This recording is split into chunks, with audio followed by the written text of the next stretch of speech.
you at this point in time. And I think that what you can look at is, does this cover the level of interaction that you think works for you? Are there additional points of interaction that you want to see? And that's what these slides are about. So there are 3 that talk about involving policymakers and how that would look, and the specific roles you have at this point in time. Then there's a slide on how we involve department heads, and it does talk about our budget leadership team meeting that's on a weekly basis. Talks about involving employees, and Linda McClure from SEIU previously mentioned that we have a meeting now set up with the bargaining units who have all agreed to signed side letters of agreement to meet periodically and go over budget issues. And then involving the community and how we're doing that. So when you go back to read this, those are the things to look at and to see what you would change, add, prioritize differently, et cetera. This talks about the budget calendar, which I'm sure you're familiar with. I know at one point a board member said, well, you know, this isn't frequent enough. I think what you'll find is that given the board schedule and everything else, we're basically back in here, if not for continued things, on at least a monthly basis, and in fact more frequently than monthly. So, and then you add to that the weekly budget updates that come from our budget officer. Then there are budget activities behind that, and as you see, budget instructions are issued in this month, and that's one of the reasons why we want to get going on this discussion. There are components to the budget, so as you're building your budget, what it talks about are, we look at revenue projections, the state budget impacts, and the rest of these things. And so when you build a budget, all of those are part of that. So for revenues for 2009-10, you previously got that presentation from Meredith. This simply harkens back to it. State budget 2009-10, I'd refer you back to the presentation that Jennifer did last week. And then the compensation policy, I wanted to mention that particularly. This is one of the components in developing the budget, and there is a compensation philosophy. It was finalized by the board in July of 2006.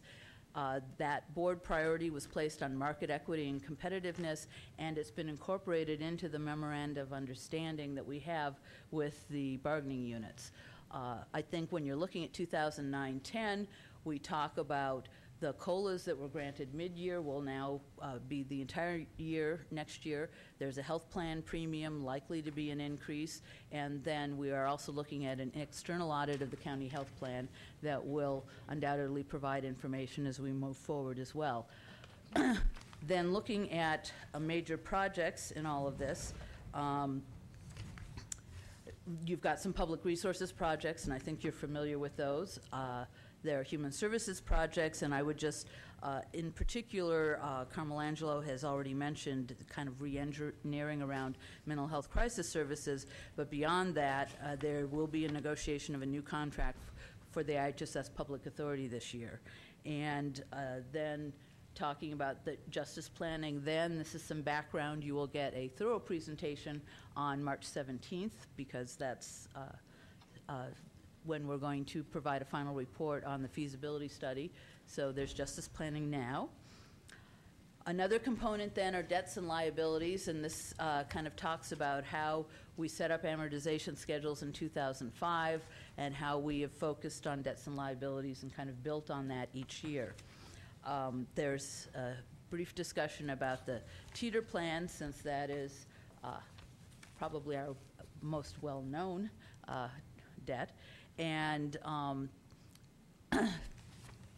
so taking on teeter, this board gave direction on sequestering it in its own budget unit. It had previously been in the miscellaneous budget unit, and to apply teeter revenues to the teeter liabilities rather than washing the revenues through the general fund and only returning a small portion of the general fund back to teeter.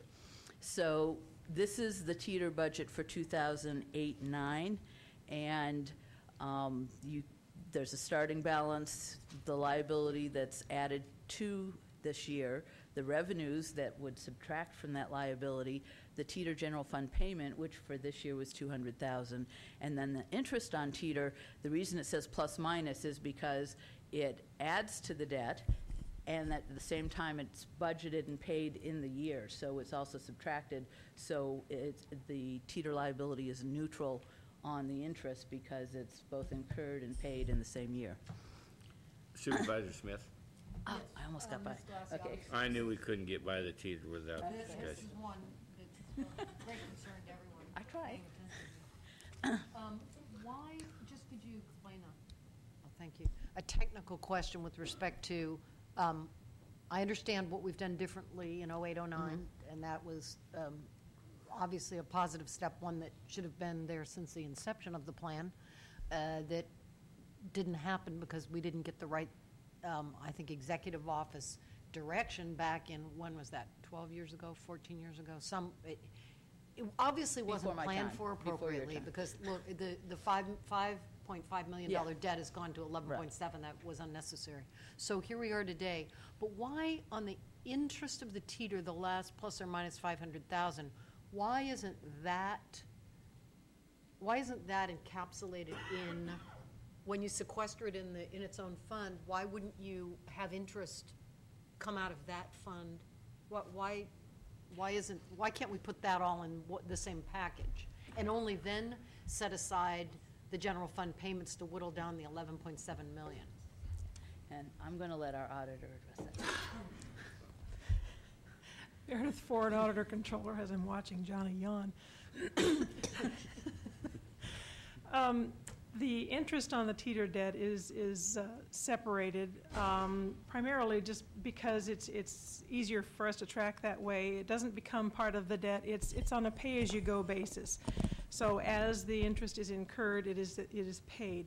It's budgeted in Budget Unit 1930, which is not in its own fund. It is still in the general fund. It's in its own budget unit. But it's just easier to track that way, and then we're focusing just on the principal balance.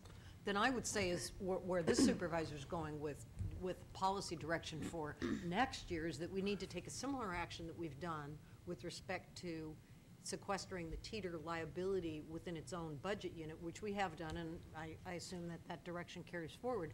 I think we need to take similar action that interest on Teeter, as estimated by the auditor, needs to also become part of our budget balancing strategy. In other words, we need to project what we think the interest will be, and we need to build that in as a debt, if you will, into the structural application of payment. So I think we do. We do. The interest is budgeted in Budget Unit 1930. But I mean, in this scenario, we didn't. If we had, we would come out with still 11.2 at the bottom, right? But we've grown the debt by 500,000. No, the reason that there's a $500,000 increase is because your delinquency was 4.5, and your general fund repayment and the revenues were only 4, so it increased by 500,000. So then maybe what the policy direction needs to be is that whatever the liability is, never mind what the revenue is, that we have to make we have to make it whole.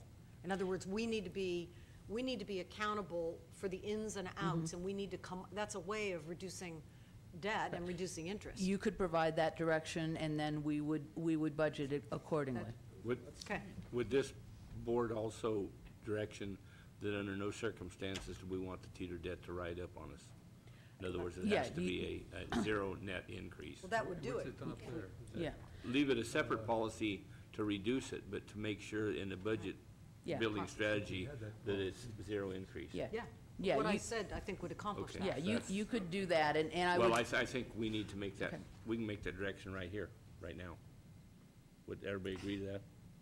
I think we had that policy in place. Okay. Well, we had, But we failed to note it at the right time. Yeah. Well, it's so noted Well- then. So Supervisor McCollum? Thank you, Mr. Chair. I've had a couple of discussions recently with